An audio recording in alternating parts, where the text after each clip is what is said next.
شروع اللہ کا نام لے کر جو بڑا مہربان نہایت رحم والا ہے۔ یہ پیغمبر جو ہم وقتاً فوقتاً بھیجتے رہے ہیں، ان میں سے ہم نے بعض کو بعض پر فضیلت دی ہے۔ بعض ایسے ہیں جن سے اللہ نے گفتگو کی، اور بعض کے دوسرے امور میں مرتبے بلند کیے، اور عیسیٰ ابن مریم کو ہم نے کھلی ہوئی نشانیاں عطا کی اور روح القدس سے ان کو مدد دی، اور اگر اللہ چاہتا تو ان سے پچھلے لوگ اپنے پاس کھلی نشانیاں آنے کے بعد آپس میں نہ لڑتے، لیکن انہوں نے اختلاف کیا تو ان میں سے بعض تو ایمان لے آئے اور بعض کافر ہی رہے۔ اور اگر اللہ چاہتا تو یہ لوگ باہم جنگ و قتال نہ کرتے، لیکن اللہ جو چاہتا ہے کرتا ہے۔ اے ایمان والو، جو مال ہم نے تم کو دیا ہے اس میں سے اس دن کے آنے سے پہلے پہلے خرچ کر لو جس میں نہ اعمال کا سودا ہو اور نہ دوستی اور سفارش ہو سکے، اور کفر کرنے والے لوگ ظالم ہیں۔ اللہ وہ معبود برحق ہے کہ اس کے سوا کوئی عبادت کے لائق نہیں، زندہ ہے، سب کو تھامنے والا، اسے نہ اونگ آتی ہے نہ نیند۔ جو کچھ آسمانوں میں اور جو کچھ زمین میں ہے سب اسی کا ہے۔ کون ہے کہ اس کی اجازت کے بغیر اس سے کسی کی سفارش کر سکے؟ جو کچھ لوگوں کے روبرو ہو رہا ہے اور جو کچھ ان کے پیچھے ہو چکا ہے اسے سب معلوم ہے، اور لوگ اس کی معلومات میں سے کسی چیز پر دسترس حاصل نہیں کر سکتے۔ ہاں، جس قدر وہ چاہتا ہے اسی قدر معلوم کرا دیتا ہے۔ اس کی بادشاہی اور علم آسمان اور زمین سب پر حاوی ہے، اور اسے ان کی حفاظت کچھ بھی دشوار نہیں۔ وہ بڑا عالی رتبہ ہے، جلیل القدر ہے۔ دین اسلام میں کوئی زبردستی نہیں ہے۔ ہدایت صاف طور پر ظاہر اور گمراہی سے الگ ہو چکی ہے۔ تو جو شخص بتوں سے اعتقاد نہ رکھے اور اللہ پر ایمان لائے، اس نے ایسی مضبوط رسی ہاتھ میں پکڑ لی ہے جو کبھی ٹوٹنے والی نہیں، اور اللہ سب کچھ سنتا ہے، سب کچھ جانتا ہے۔ جو لوگ ایمان لائے ہیں ان کا دوست اللہ ہے کہ اندھیرے سے نکال کر روشنی میں لے جاتا ہے، اور جو کافر ہیں ان کے دوست شیطان ہیں کہ ان کو روشنی سے نکال کر اندھیرے میں لے جاتے ہیں۔ یہی لوگ اہل دوزخ ہیں کہ اس میں ہمیشہ رہیں گے۔ بھلا تم نے اس شخص کو نہیں دیکھا جو اس غرور کے سبب سے کہ اللہ نے اس کو سلطنت بخشی تھی، ابراہیم سے اپنے پروردگار کے بارے میں جھگڑنے لگا؟ جب ابراہیم نے کہا میرا پروردگار تو وہ ہے جو زندگی دیتا ہے اور موت دیتا ہے، وہ بولا کہ زندگی اور موت تو میں بھی دے سکتا ہوں۔ ابراہیم نے کہا کہ اللہ تو سورج کو مشرق سے نکالتا ہے، آپ اسے مغرب سے نکال دیجیے۔ یہ سن کر وہ کافر ہکا بکا رہ گیا، اور اللہ بے انصافوں کو ہدایت نہیں دیا کرتا۔ یا اسی طرح اس شخص کو نہیں دیکھا جس کا ایک بستی پر جو اپنی چھتوں پر گری پڑی تھی گزر ہوا، تو اس نے کہا کہ اللہ اس کے باشندوں کو مرنے کے بعد کیوں کر زندہ کرے گا؟ تو اللہ نے اس کی روح قبض کر لی اور 100 برس تک اس کو مردہ رکھا۔ پھر اس کو جلا اٹھایا اور پوچھا تم کتنا عرصہ مرے پڑے رہے ہو؟ اس نے جواب دیا کہ 1 دن یا اس سے بھی کم۔ اللہ نے فرمایا نہیں، بلکہ 100 برس مرے رہے ہو، اور اپنے کھانے پینے کی چیزوں کو دیکھو کہ اتنی مدت میں مطلق سڑی بسی نہیں، اور اپنے گدھے کو بھی دیکھو جو مرا پڑا ہے۔ غرض ان باتوں سے یہ ہے کہ ہم تم کو لوگوں کے لیے اپنی قدرت کی نشانی بنائیں۔ اور ہاں، گدھے کی ہڈیوں کو دیکھو کہ ہم ان کو کس طرح جوڑے دیتے اور ان پر کس طرح گوشت پوست چڑھائے دیتے ہیں۔ جب یہ واقعات اس کے مشاہدے میں آئے تو بول اٹھا کہ میں یقین کرتا ہوں کہ اللہ ہر چیز پر قادر ہے۔ اور جب ابراہیم نے اللہ سے عرض کیا کہ اے پروردگار مجھے دکھا کہ تو مردوں کو کیوں کر زندہ کرے گا، اللہ نے فرمایا کیا تم نے اس بات کا یقین نہیں کیا؟ انہوں نے کہا کیوں نہیں، لیکن میں دیکھنا اس لیے چاہتا ہوں کہ میرا دل اطمینان کامل حاصل کر لے۔ فرمایا کہ 4 پرندے لے لو، پھر ان کو اپنے سے ہلا لو اور ان کے ٹکڑے ٹکڑے کر دو، پھر ان کا ایک ایک ٹکڑا ہر ایک پہاڑ پر رکھ دو، پھر ان کو بلاؤ تو وہ تمہارے پاس دوڑتے چلے آئیں گے، اور جان رکھو کہ اللہ غالب ہے، صاحب حکمت ہے۔ جو لوگ اپنا مال اللہ کی راہ میں خرچ کرتے ہیں ان کے مال کی مثال اس دانے کی سی ہے جس سے 7 بالیں اگیں اور ہر ایک بال میں 100 دانے ہوں، اور اللہ جس کے اجر کو چاہتا ہے اور زیادہ کرتا ہے، اور اللہ کشائش والا ہے، سب کچھ جاننے والا ہے۔ جو لوگ اپنا مال اللہ کے راستے میں صرف کرتے ہیں پھر اس کے بعد نہ اس خرچ کا کسی پر احسان رکھتے ہیں اور نہ کسی کو تکلیف دیتے ہیں، ان کا صلہ ان کے پروردگار کے پاس تیار ہے، اور قیامت کے روز نہ ان کو کچھ خوف ہوگا اور نہ وہ غمگین ہوں گے۔ جس خیرات کے دینے کے بعد لینے والے کو ایذا دی جائے، اس سے تو نرم بات کہہ دینی اور درگزر کرنا بہتر ہے، اور اللہ بے نیاز ہے، بردبار ہے۔ مومنوں، اپنے صدقات و خیرات احسان رکھنے اور ایذا دینے سے اس شخص کی طرح برباد نہ کر دینا جو لوگوں کو دکھاوے کے لیے مال خرچ کرتا ہے اور اللہ اور روز آخر پر ایمان نہیں رکھتا، تو اس کے مال کی مثال اس چٹان کی سی ہے جس پر تھوڑی سی مٹی پڑی ہو اور اس پر زور کا مے برس کر اسے صاف کر ڈالے۔ اسی طرح یہ ریاکار لوگ اپنے اعمال کا کچھ بھی صلہ حاصل نہیں کر سکیں گے، اور اللہ ایسے ناشکروں کو ہدایت نہیں دیا کرتا۔ اور جو لوگ اللہ کی خوشنودی حاصل کرنے کے لیے اور خلوص نیت سے اپنا مال خرچ کرتے ہیں، ان کی مثال ایک باغ کی سی ہے جو اونچی جگہ پر واقع ہو، جب اس پر زور کا مے پڑے تو دگنا پھل لائے، پھر اگر مے نہ بھی پڑے تو خیر پھوار ہی صحیح، اور اللہ تمہارے کاموں کو دیکھ رہا ہے۔ بھلا تم میں کوئی یہ چاہتا ہے کہ اس کا کھجوروں اور انگوروں کا باغ ہو جس میں نہریں بہ رہی ہوں اور اس میں اس کے لیے ہر قسم کے میوے موجود ہوں، اور اسے بڑھاپا آ پکڑے اور اس کے ننھے ننھے بچے بھی ہوں، تو ناگہاں اس باغ پر آگ کا بھرا ہوا بگولا چلے، بس وہ جل جائے۔ اس طرح اللہ تم سے اپنی آیتیں کھول کھول کر بیان فرماتا ہے تاکہ تم سوچو اور سمجھو۔ مومنوں، جو پاکیزہ اور عمدہ مال تم کماتے ہو اور جو چیزیں ہم تمہارے لیے زمین سے نکالتے ہیں، ان میں سے اللہ کی راہ میں بھی خرچ کرو، اور بری اور ناپاک چیزیں دینے کا قصد نہ کرنا کہ اگر وہ چیزیں تمہیں دی جائیں تو بجز اس کے کہ لیتے وقت آنکھیں بند کر لو، ان کو کبھی نہ لو، اور جان رکھو کہ اللہ بے نیاز ہے، خوبیوں والا ہے۔ شیطان تمہیں تنگ دستی کا خوف دلاتا اور بے حیائی کے کام کرنے کو کہتا ہے، اور اللہ تم سے اپنی بخشش اور رحمت کا وعدہ کرتا ہے، اور اللہ کشائش والا ہے، سب کچھ جاننے والا ہے۔ وہ جس کو چاہتا ہے دانائی بخشتا ہے، اور جس کو دانائی ملی بے شک اس کو بڑی نعمت ملی، اور نصیحت تو وہی لوگ قبول کرتے ہیں جو عقل مند ہیں۔ اور تم اللہ کی راہ میں جس طرح کا خرچ کرو یا کوئی نذر مانو، اللہ اس کو جانتا ہے، اور ظالموں کا کوئی مددگار نہ ہوگا۔ اگر تم خیرات ظاہر کر کے دو تو وہ بھی خوب ہے، اور اگر پوشیدہ دو اور دو بھی ضرورت مندوں کو تو یہ تمہارے لیے بہتر ہے، اور اس طرح کا دینا تمہارے گناہوں کو بھی دور کرے گا، اور اللہ کو تمہارے سب کاموں کی خبر ہے۔ اے نبی صلی اللہ علیہ وآلہ وسلم، تم ان لوگوں کی ہدایت کے ذمہ دار نہیں ہو، بلکہ اللہ ہی جس کو چاہتا ہے ہدایت بخشتا ہے۔ اور مومنوں، تم جو مال خرچ کرو گے تو اس کا فائدہ تم ہی کو ہے، اور تم تو جو خرچ کرو گے اللہ کی خوشنودی کے لیے کرو گے، اور جو مال تم خرچ کرو گے وہ تمہیں پورا پورا دے دیا جائے گا، اور تمہارا کچھ نقصان نہیں کیا جائے گا۔ اور ہاں، تم جو خرچ کرو گے تو ان حاجت مندوں کے لیے جو اللہ کی راہ میں رکے بیٹھے ہیں اور ملک میں کسی طرف جانے کی طاقت نہیں رکھتے اور مانگنے سے آر رکھتے ہیں، یہاں تک کہ نہ مانگنے کی وجہ سے ناواقف شخص ان کو تونگر خیال کرتا ہے، اور تم قیافے سے ان کو صاف پہچان لو کہ حاجت مند ہیں، اور شرم کے سبب لوگوں سے منہ پھوڑ کر اور لپٹ کر نہیں مانگ سکتے۔ اور تم جو مال خرچ کرو گے کچھ شک نہیں کہ اللہ اس کو جانتا ہے۔ جو لوگ اپنا مال رات اور دن اور پوشیدہ اور ظاہر اللہ کی راہ میں خرچ کرتے رہتے ہیں، ان کا صلہ ان کے پروردگار کے پاس ہے، اور ان کو قیامت کے دن نہ کسی طرح کا خوف ہوگا اور نہ غم۔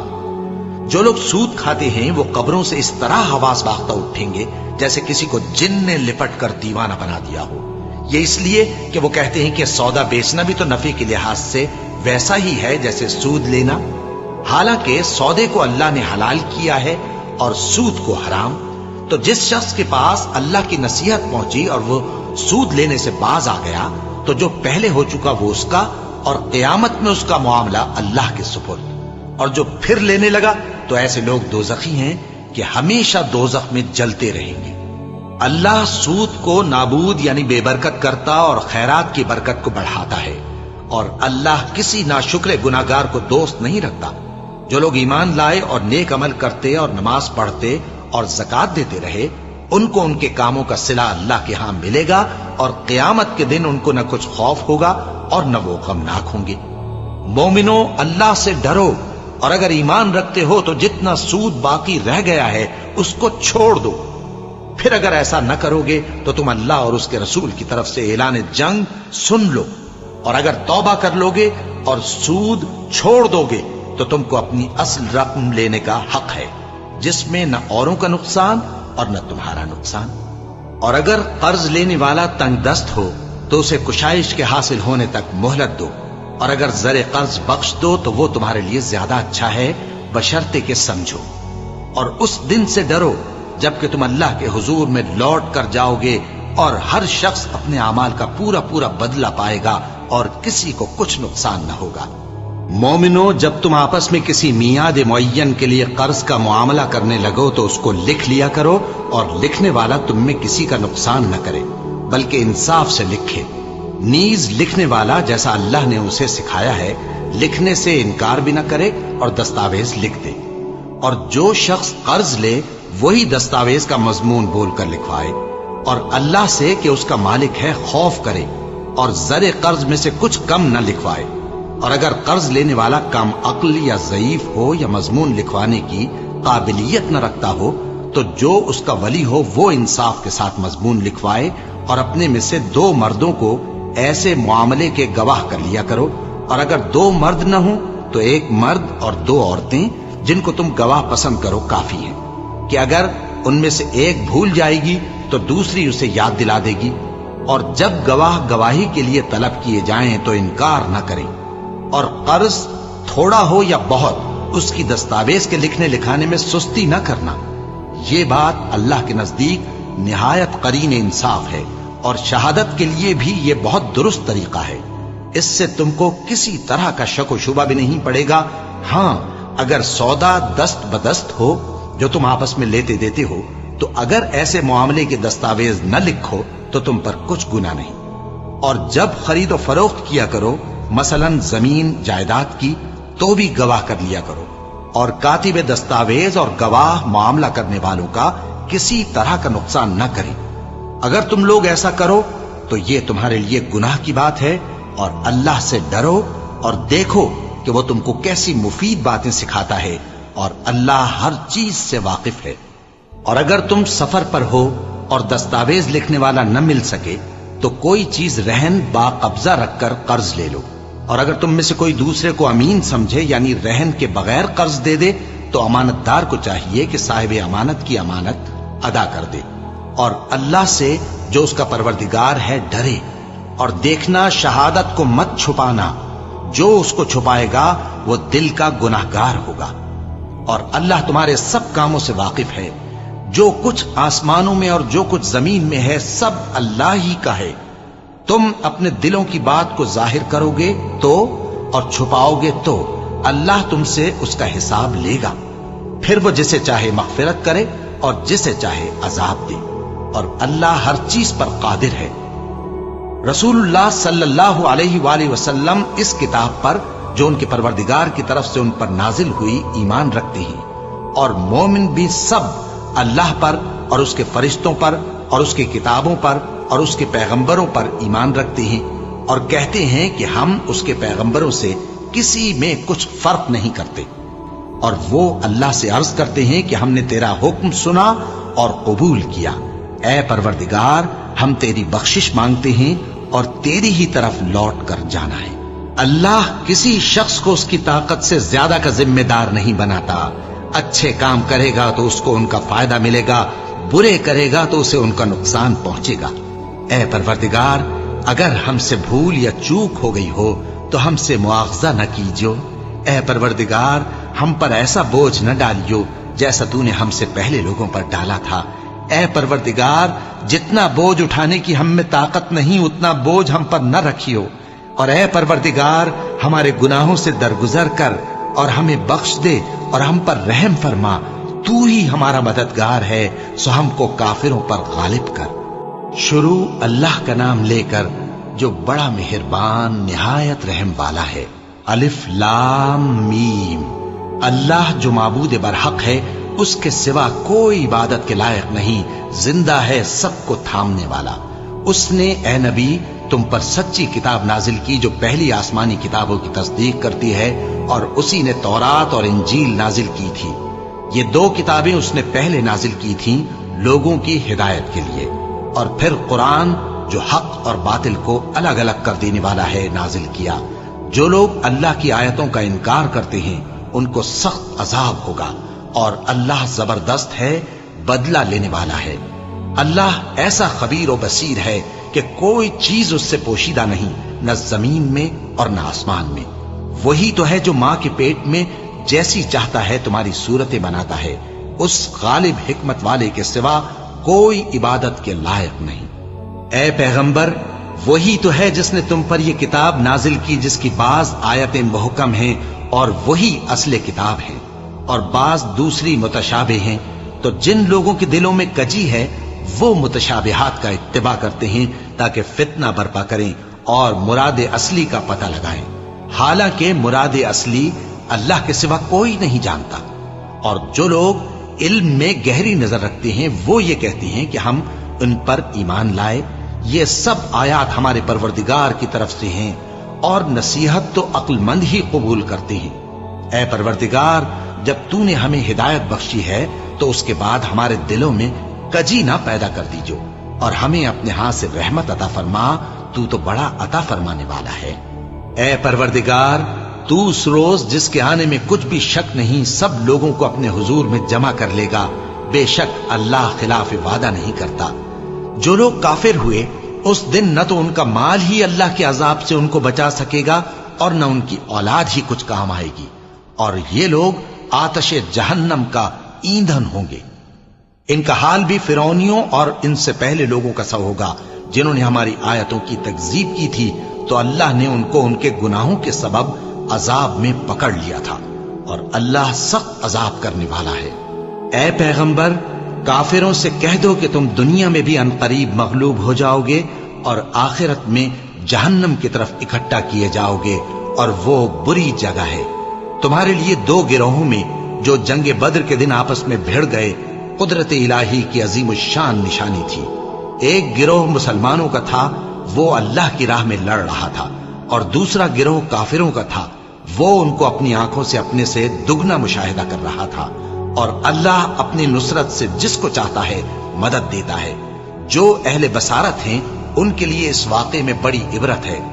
لوگوں کو ان کی خواہشوں کی چیزیں یعنی عورتیں اور بیٹے اور سونے اور چاندی کے بڑے بڑے ڈھیر اور نشان لگے ہوئے گھوڑے اور مویشی اور کھیتی بڑی زینت دار معلوم ہوتی ہیں، مگر یہ سب دنیا ہی کی زندگی کے سامان ہیں، اور اللہ کے پاس بہت اچھا ٹھکانہ ہے۔ اے پیغمبر، ان سے کہو کہ بھلا میں تم کو ایسی چیز بتاؤں جو ان چیزوں سے کہیں اچھی ہو؟ سنو، جو لوگ پرہیزگار ہیں ان کے لیے اللہ کے ہاں باغات بہشت ہیں جن کے نیچے نہریں بہ رہی ہیں، ان میں وہ ہمیشہ رہیں گے، اور پاکیزہ بیویاں ہیں، اور سب سے بڑھ کر اللہ کی خوشنودی۔ اور اللہ اپنے سب بندوں کو دیکھ رہا ہے جو اللہ سے التجا کرتے ہیں کہ اے پروردگار، ہم ایمان لے آئے سو ہم کو ہمارے گناہ معاف فرما اور ہم کو دوزخ کے عذاب سے محفوظ رکھ۔ یہ وہ لوگ ہیں جو مشکلات میں صبر کرتے اور سچ بولتے اور عبادت میں لگے رہتے اور نیکی میں خرچ کرتے اور اوقات سحر میں گناہوں کی معافی مانگا کرتے ہیں۔ اللہ تو اس بات کی گواہی دیتا ہے کہ اس کے سوا کوئی معبود نہیں، اس حال میں کہ وہ انصاف کا حاکم ہے، اور فرشتے اور علم والے بھی گواہی دیتے ہیں کہ اس غالب حکمت والے کے سوا کوئی لائق عبادت نہیں۔ دین تو اللہ کے نزدیک اسلام ہی ہے، اور اہل کتاب نے جو اس دین سے اختلاف کیا تو علم حاصل ہونے کے بعد آپس کی ضد سے کیا، اور جو شخص اللہ کی آیتوں کو نہ مانے تو اللہ جلد حساب لینے والا ہے۔ اے پیغمبر، پس اگر یہ لوگ تم سے جھگڑنے لگیں تو کہنا کہ میں اور میرے پیرو تو اللہ کے فرمانبردار ہو چکے، اور اہل کتاب اور ان پڑھ لوگوں سے کہو کہ کیا تم بھی اللہ کے فرمانبردار بنتے اور اسلام لاتے ہو؟ پس اگر یہ لوگ اسلام لے آئیں تو بے شک ہدایت پالیں، اور اگر تمہارا کہا نہ مانے تو تمہارا کام صرف اللہ کا پیغام پہنچا دینا ہے۔ اور اللہ اپنے بندوں کو دیکھ رہا ہے۔ جو لوگ اللہ کی آیتوں کو نہیں مانتے اور انبیاء کو ناحق قتل کرتے رہے ہیں اور جو انصاف کرنے کا حکم دیتے ہیں انہیں بھی مار ڈالتے ہیں، ان کو دکھ دینے والے عذاب کی خوشخبری سنا دو۔ یہ ایسے لوگ ہیں جن کے اعمال دنیا اور آخرت دونوں میں برباد ہیں اور ان کا کوئی مددگار نہیں ہوگا۔ بھلا تم نے ان لوگوں کو نہیں دیکھا جن کو کتاب یعنی تورات سے حصہ دیا گیا اور وہ اس کتاب اللہ یعنی قرآن کی طرف بلائے جاتے ہیں تاکہ یہ ان کے تنازعات کا ان میں فیصلہ کر دے؟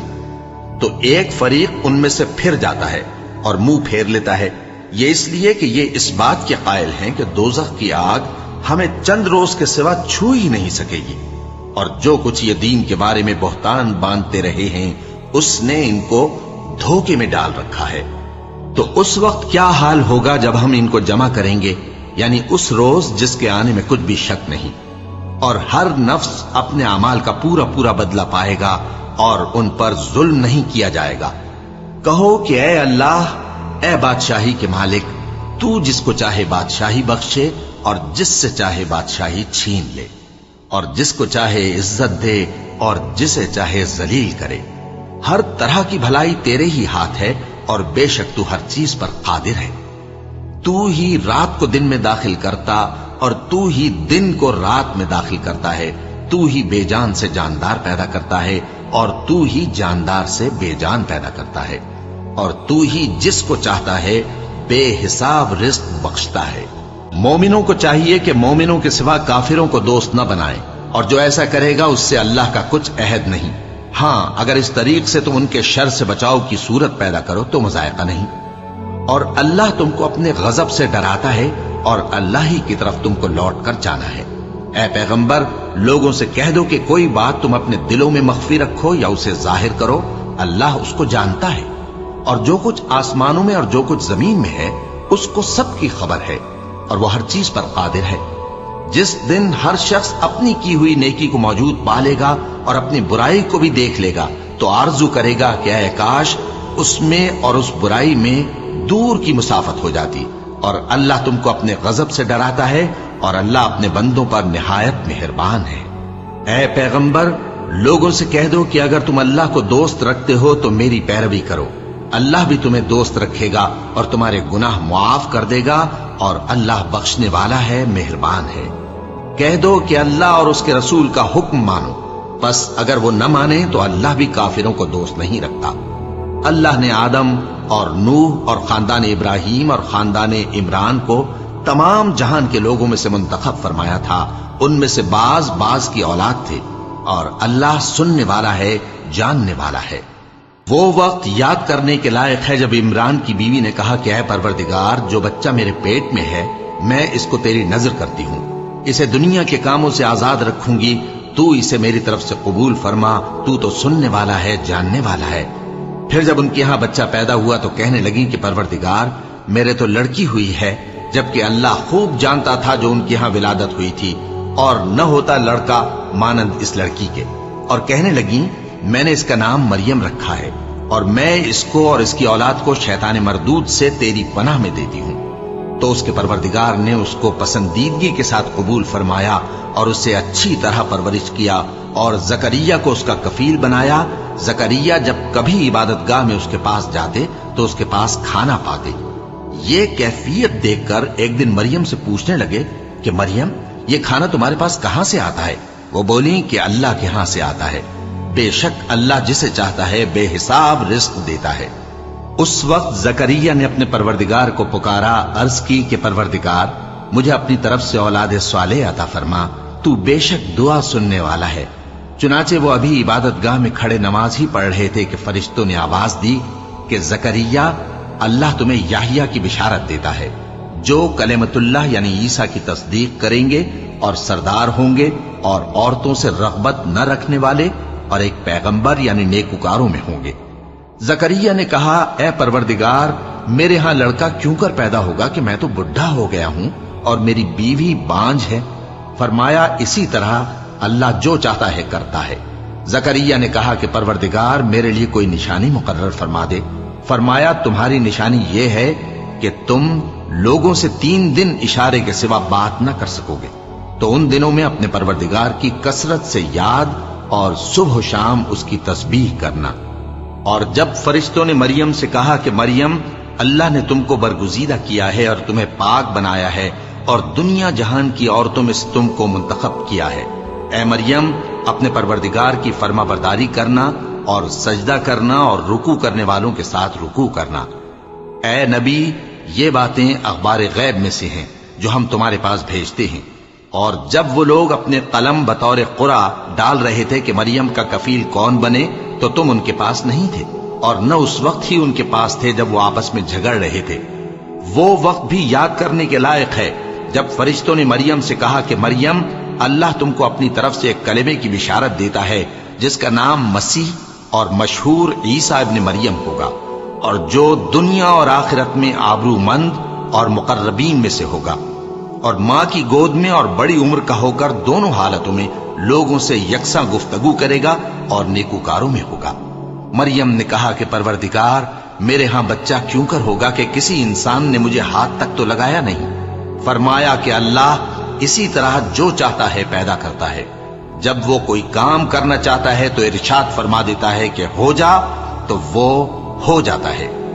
اور وہ اسے کتاب و حکمت اور تورات اور انجیل کا علم عطا کرے گا، اور عیسیٰ بنی اسرائیل کی طرف پیغمبر ہو کر جائیں گے اور کہیں گے کہ میں تمہارے پاس تمہارے پروردگار کی طرف سے نشانی لے کر آیا ہوں، وہ یہ کہ تمہارے سامنے مٹی سے پرندے کی صورت بناتا ہوں، پھر اس میں پھونک مارتا ہوں تو وہ اللہ کے حکم سے سچ مچ پرندہ ہو جاتا ہے، اور پیدائشی اندھے اور ابرص کو تندرست کر دیتا ہوں، اور اللہ کے حکم سے مردوں کو زندہ کر دیتا ہوں، اور جو کچھ تم کھا کر آتے ہو اور جو اپنے گھروں میں جمع کر رکھتے ہو سب تم کو بتا دیتا ہوں۔ اگر تم صاحب ایمان ہو تو ان باتوں میں تمہارے لیے نشانی ہے، اور مجھ سے پہلے جو تورات نازل ہوئی تھی اس کی تصدیق بھی کرتا ہوں، اور میں اس لیے بھی آیا ہوں کہ بعض چیزیں جو تم پر حرام تھیں ان کو تمہارے لیے حلال کر دوں، اور میں تو تمہارے پروردگار کی طرف سے نشانی لے کر آیا ہوں۔ تو اللہ سے ڈرو اور میرا کہا مانو، کچھ شک نہیں کہ اللہ ہی میرا اور تمہارا پروردگار ہے، تو اسی کی عبادت کرو، یہی سیدھا رستہ ہے۔ پھر جب عیسیٰ نے ان کی طرف سے انکار و نافرمانی ہی دیکھی تو کہنے لگے کہ کوئی ہے جو اللہ کا طرفدار اور میرا مددگار ہو؟ حواری بولے کہ ہم اللہ کے طرفدار اور آپ کے مددگار ہیں، ہم اللہ پر ایمان لائے اور آپ گواہ رہیں کہ ہم فرما بردار ہیں۔ اے پروردگار، جو کتاب تو نے نازل فرمائی ہے ہم اس پر ایمان لے آئے اور تیرے پیغمبر کے متبع ہو چکے، تو ہم کو ماننے والوں میں لکھ رکھ۔ اور وہ یعنی یہود قتل عیسیٰ کے بارے میں ایک چال چلے، اور اللہ نے بھی عیسیٰ کو بچانے کے لیے تدبیر کی، اور اللہ بہترین تدبیر کرنے والا ہے۔ اس وقت اللہ نے فرمایا کہ عیسیٰ، میں تمہاری دنیا میں رہنے کی مدت پوری کر کے تم کو اپنی طرف اٹھا لوں گا اور تمہیں کافروں کی صحبت سے پاک کر دوں گا، اور جو لوگ تمہاری پیروی کریں گے ان کو کافروں پر قیامت تک فائق و غالب رکھوں گا۔ پھر تم سب میرے پاس لوٹ کر آؤ گے، تو جن باتوں میں تم اختلاف کرتے رہے اس دن تم میں ان کا فیصلہ کر دوں گا۔ اب جو کافر ہوئے ان کو دنیا اور آخرت دونوں میں سخت عذاب دوں گا، اور ان کا کوئی مددگار نہ ہوگا۔ اور جو لوگ ایمان لائے اور عمل نیک کرتے رہے ان کو اللہ پورا پورا صلہ دے گا، اور اللہ ظالموں کو دوست نہیں رکھتا۔ اے نبی، یہ ہم تم کو اللہ کی آیتیں اور حکمت بھری نصیحتیں پڑھ پڑھ کر سناتے ہیں۔ عیسیٰ کا حال اللہ کے نزدیک آدم کا سا ہے کہ اس نے پہلے مٹی سے ان کو بنایا، پھر فرمایا کہ باشعور انسان ہو جا، تو وہ ویسے ہی ہو گئے۔ یہ بات تمہارے پروردگار کی طرف سے حق ہے، تو تم ہرگز شک کرنے والوں میں نہ ہونا۔ پھر اگر یہ لوگ عیسیٰ کے بارے میں تم سے جھگڑا کریں اس کے بعد کہ تم کو حقیقت معلوم ہو ہی چکی ہے، تو ان سے کہنا کہ آؤ ہم اپنے بیٹوں اور بیٹیوں کو بلائیں، تم اپنے بیٹوں اور بیٹیوں کو بلاؤ، اور ہم خود بھی آئیں اور تم خود بھی آؤ، پھر دونوں فریق اللہ سے دعا و التجا کریں، اس طرح جھوٹوں پر اللہ کی لعنت بھیجیں۔ یہ تمام بیانات صحیح ہیں، اور اللہ کے سوا کوئی معبود نہیں، اور بے شک اللہ غالب ہے، صاحب حکمت ہے۔ بس اگر یہ لوگ پھر جائیں تو اللہ مفسدوں کو خوب جانتا ہے۔ کہہ دو کہ اے اہل کتاب، جو بات ہمارے اور تمہارے دونوں کے درمیان یکساں تسلیم کی گئی ہے اس کی طرف آؤ، وہ یہ کہ اللہ کے سوا ہم کسی کی عبادت نہ کریں اور اس کے ساتھ کسی چیز کو شریک نہ بنائیں، اور ہم میں کوئی کسی کو اللہ کے سوا اپنا کارساز نہ سمجھے، پھر اگر یہ لوگ اس بات کو نہ مانے تو ان سے کہہ دو کہ تم گواہ رہو کہ ہم اللہ کے فرما بردار ہیں۔ اے اہل کتاب، تم ابراہیم کے بارے میں کیوں جھگڑتے ہو؟ حالانکہ تورات اور انجیل ان کے بعد اتری ہیں اور وہ پہلے ہو چکے، تو کیا تم عقل نہیں رکھتے؟ دیکھو، ایسی بات میں تو تم نے جھگڑا کیا ہی تھا جس کا تمہیں کچھ علم تھا بھی، مگر ایسی بات میں کیوں جھگڑتے ہو جس کا تم کو کچھ بھی علم نہیں؟ اور اللہ جانتا ہے اور تم نہیں جانتے۔ ابراہیم نہ تو یہودی تھے اور نہ عیسائی، بلکہ سب سے بے تعلق ہو کر ایک اللہ کے ہو رہے تھے اور اسی کے فرما بردار تھے اور مشرکوں میں نہ تھے۔ ابراہیم سے زیادہ قرب رکھنے والے تو وہ لوگ ہیں جو ان کی پیروی کرتے رہے، اور یہ پیغمبر آخر الزماں صلی اللہ علیہ وآلہ وسلم اور وہ لوگ جو ایمان لائے ہیں، اور اللہ مومنوں کا کارساز ہے۔ اے اہل اسلام، بعض اہل کتاب اس بات کی خواہش رکھتے ہیں کہ کسی طرح تم کو گمراہ کر دیں، حالانکہ یہ تم کو کیا گمراہ کریں گے، اپنے آپ کو ہی گمراہ کر رہے ہیں اور نہیں جانتے۔ اے اہل کتاب، تم اللہ کی آیتوں سے کیوں انکار کرتے ہو اور تم تورات کو مانتے تو ہو؟ اے اہل کتاب، تم سچ کو جھوٹ کے ساتھ خلط ملط کیوں کرتے ہو اور حق کو کیوں چھپاتے ہو جبکہ تم جانتے بھی ہو؟ اور اہل کتاب کا ایک گروہ اپنے آدمیوں سے کہتا ہے کہ جو کتاب مومنوں پر نازل ہوئی ہے اس پر دن کے شروع میں تو ایمان لے آیا کرو اور اس کے آخر میں انکار کر دیا کرو، تاکہ وہ اسلام سے برگشتہ ہو جائیں، اور اپنے دین کے پیروں کے سوا کسی اور کی بات کا یقین نہ کر لینا۔ اے پیغمبر، کہہ دو کہ ہدایت تو اللہ ہی کی ہدایت ہے۔ وہ یہ بھی کہتے ہیں، یہ بھی نہ ماننا کہ جو چیز تم کو ملی ہے ویسی کسی اور کو بھی مل سکتی ہے، ورنہ وہ تم پر تمہارے رب کے روبرو حجت قائم کر دیں گے۔ اے پیغمبر، کہہ دو کہ بزرگی اللہ ہی کے ہاتھ میں ہے، وہ جسے چاہتا ہے دیتا ہے، اور اللہ کشائش والا ہے، علم والا ہے۔ وہ اپنی رحمت سے جس کو چاہتا ہے خاص کر لیتا ہے، اور اللہ بڑے فضل کا مالک ہے۔ اور اہل کتاب میں سے کوئی تو ایسا ہے کہ اگر تم اس کے پاس دیناروں کا ڈھیر امانت رکھ دو تو تم کو فوراً واپس دے دے، اور کوئی اس طرح کا ہے کہ اگر اس کے پاس 1 دینار بھی امانت رکھو تو جب تک اس کے سر پر ہر وقت کھڑے نہ رہو تمہیں دے ہی نہیں۔ یہ اس لیے کہ وہ کہتے ہیں کہ امیوں کے بارے میں ہم سے مواخذہ نہیں ہوگا۔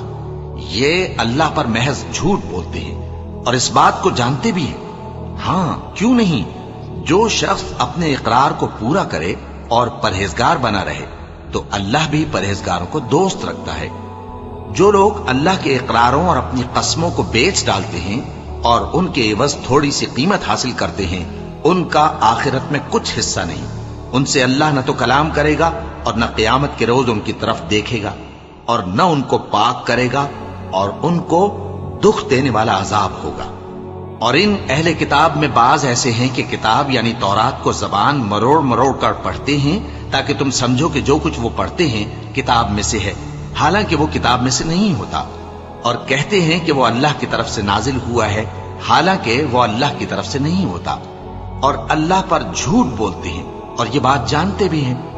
کسی آدمی کو شایع نہیں کہ اللہ اسے کتاب اور حکومت اور نبوت عطا فرمائے پھر وہ لوگوں سے کہے کہ اللہ کو چھوڑ کر میرے بندے ہو جاؤ، بلکہ اس کو یہ کہنا چاہیے کہ اے اہل کتاب، تم ربانی ہو جاؤ، کیونکہ تم کتاب کی تعلیم بھی دیتے ہو اور کیونکہ پڑھتے پڑھاتے رہتے ہو۔ اور اس کو یہ بھی نہیں کہنا چاہیے کہ تم فرشتوں اور پیغمبروں کو معبود بنا لو۔ بھلا جب تم مسلمان ہو چکے تو کیا وہ تمہیں کافر ہونے کو کہے گا؟ اور جب اللہ نے پیغمبروں سے عہد لیا کہ جب میں تم کو کتاب اور دانائی عطا کروں پھر تمہارے پاس کوئی پیغمبر آئے جو تمہاری کتاب کی تصدیق کرے تو تمہیں ضرور اس پر ایمان لانا ہوگا اور ضرور اس کی مدد کرنی ہوگی۔ اور عہد لینے کے بعد پوچھا کہ بھلا تم نے اقرار کیا اور اس اقرار پر میرا ذمہ لیا، یعنی مجھے ضامن ٹھہرایا؟ انہوں نے کہا ہاں، ہم نے اقرار کیا۔ فرمایا کہ تم اس عہد و پیمان کے گواہ رہو اور میں بھی تمہارے ساتھ گواہ ہوں۔ اب جو لوگ اس کے بعد پھر جائیں تو وہی بد کردار ہیں۔ پھر کیا یہ کافر اللہ کے دین کے سوا کسی اور دین کے طالب ہیں؟ حالانکہ سب اہل آسمان و زمین خوشی یا ناخوشی سے اللہ کے فرما بردار ہیں اور اسی کی طرف لوٹ کر جانے والے ہیں۔ کہو کہ ہم اللہ پر ایمان لائے اور جو کتاب ہم پر نازل ہوئی اور جو صحیفے ابراہیم اور اسماعیل اور اسحاق اور یعقوب اور ان کی اولاد پر اترے اور جو کتابیں موسیٰ اور عیسیٰ اور دوسرے انبیاء کو پروردگار کی طرف سے ملی سب پر ایمان لائے۔ ہم ان پیغمبروں میں سے کسی میں کچھ فرق نہیں کرتے، اور ہم اسی اللہ کے فرما بردار ہیں، اور جو شخص اسلام کے سوا کسی اور دین کا طالب ہوگا وہ اس سے ہرگز قبول نہیں کیا جائے گا، اور ایسا شخص آخرت میں نقصان اٹھانے والوں میں ہوگا۔ اللہ ایسے لوگوں کو کیوں کر ہدایت دے جو ایمان لانے کے بعد کافر ہو گئے اور پہلے اس بات کی گواہی دے چکے کہ یہ پیغمبر برحق ہے، اور ان کے پاس دلائل بھی آ گئے، اور اللہ بے انصافوں کو ہدایت نہیں دیتا۔ ان لوگوں کی سزا یہ ہے کہ ان پر اللہ کی اور فرشتوں کی اور انسانوں کی سب کی لعنت ہے، ہمیشہ اس لعنت میں گرفتار رہیں گے۔ ان سے نہ تو عذاب ہلکا کیا جائے گا اور نہ انہیں مہلت دی جائے گی۔ ہاں، جنہوں نے اس کے بعد توبہ کی اور اپنی حالت درست کر لی تو اللہ بخشنے والا مہربان ہے۔ جو لوگ ایمان لانے کے بعد کافر ہو گئے پھر کفر میں بڑھتے گئے، ایسوں کی توبہ ہرگز قبول نہیں ہوگی، اور یہ لوگ گمراہ ہیں۔ جو لوگ کافر ہوئے اور کفر ہی کی حالت میں مر گئے، وہ اگر نجات حاصل کرنی چاہیں اور بدلے میں زمین بھر سونا دیں تو ہرگز قبول نہیں کیا جائے گا۔ ان لوگوں کو دکھ دینے والا عذاب ہوگا اور ان کا کوئی مددگار نہیں ہوگا۔